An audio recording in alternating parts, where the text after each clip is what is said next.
الحمدللہ آج کل سارے لوگ حج کر کے بخوشی واپس آ رہے ہیں۔ امام غزالی رحمۃ اللہ علیہ کا ایک واقعہ لکھا ہوا ہے۔ امام غزالی رحمۃ اللہ علیہ ایک دفعہ قافلے کے ساتھ حج بیت اللہ شریف کو جا رہے تھے۔ اثناء سفر جہاں قافلہ قیام کرتا، ایک 10-12 سال کا لڑکا بڑے والہانہ اور مجذوبانہ انداز میں چلتا پھرتا نظر آتا۔ امام غزالی رحمۃ اللہ علیہ فرماتے ہیں کہ اکثر میری مجلس میں آتا اور بڑے مؤدبانہ انداز میں بیٹھ کر میری گفتگو سنتا۔ اس کے اس ذوق و شوق کو دیکھ کر میں نے پوچھ لیا کہ بیٹا، میں تمہیں تنہا دیکھتا ہوں، اس طویل سفر میں تمہارا سرپرست کون ہے؟ تو وہ بچہ بڑے بے نیازانہ انداز سے گویا ہوا کہ حضرت، جس نے مجھے اپنے گھر بلایا ہے وہی میرا سرپرست اور سربراہ ہے، انسانوں میں تو کوئی نہیں۔ میں نے پوچھا، آخر سواری کا خرچہ اور خوراک وغیرہ کا کیا انتظام ہے؟ کہا، جس کا مہمان ہوں وہی میرا کفیل ہے۔ امام غزالی رحمۃ اللہ علیہ فرماتے ہیں، مجھے بچے کے اس جواب سے اس کے ایمان و یقین پر حیرت ہوئی۔ سوچا، اس بچے کی روحانیت ہم بڑوں کو بھی مات دے گئی۔ میں نے ارادہ کر لیا کہ اس بچے کی ضروریات میں پوری کروں گا، لہٰذا میں نے تمام سفر میں اس کا خاص خیال رکھا، اس کو اپنے ساتھ سوار کر لیتا اور اپنے ساتھ ہی کھلاتا پلاتا، مگر ہر مرحلے میں مجھے اسے تلاش کرنا پڑتا۔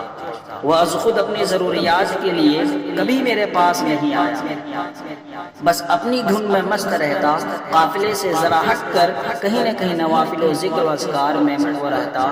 اس لیے میرے دل میں اس بچے کی کشش اور بڑھ گئی۔ جب مکہ مکرمہ پہنچے تو یہی صورتحال تھی۔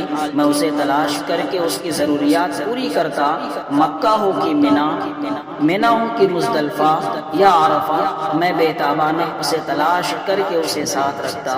جب قربانی کا دن آیا تو میں نے اپنے لیے جانور خریدا اور قربانی دے دی۔ پھر میں اس بچے کو تلاش کرنے لگا کہ اس کے لیے قربانی کا جانور خرید کر اسے دوں۔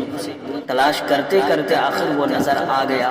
کیا دیکھتا ہوں کہ میدان میں دور ایک جگہ پر وہ سر بسجدہ پڑا رو رہا تھا اور کہہ رہا تھا، اے اللہ، میرے پاس تو کوئی رقم نہیں ہے کہ میں تمہارے نام پر کوئی جانور خرید کر ذبح کر دوں۔ اے اللہ، تو میری جان کی قربانی قبول کر لے۔ یہ کہتے کہتے اس کی ہچکی بند ہو گئی۔ میں نے جلدی سے اسے اٹھایا اور بیٹھ کر اپنی گود میں لے لیا، مگر وہ تو زار و قطار رو رہا تھا۔ میں نے اسے تسلی دینے کے لیے کہا، میں تو تمہیں اسی لیے تلاش کر رہا تھا کہ تم میرے ساتھ چلو، اپنی پسند کا جانور خرید کر قربانی دے دو، مگر وہ اس قدر دردناک انداز سے گریہ وزاری کر رہا تھا کہ اس کا جسم کپ کپا رہا تھا، مجھ سے دیکھا نہیں جا رہا تھا۔ وہ بس بار بار یہی کہتا جا رہا تھا، اے اللہ، میری قربانی قبول کر لے۔ آخر اس نے ایک دلدوز آہ بھری تڑپا اور پھر ساکت ہو گیا، گویا اللہ تعالیٰ نے اس کو قربانی قبول کر لی۔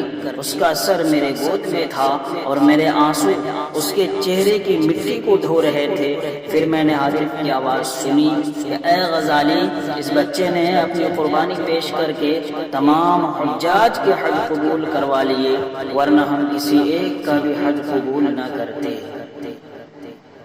امام غزالی رحمۃ اللہ علیہ فرماتے ہیں، میں نے اس عاشق الہی کی میت کو دفنایا اور سوچتا رہا کہ میرے سوا کسی کو یہ خبر نہیں کہ ایک بچے کی قربانی نے لاکھوں حجاج کے حج کو بارگاہ خداوندی سے قبولیت کا پروانہ دے دیا۔ اللہ تعالی ہم لوگوں کو کے دلوں میں بھی اللہ کا وہی خوف، وہی ڈر، وہی لگن پیدا فرمائے۔ آمین۔ وآخر دعوانا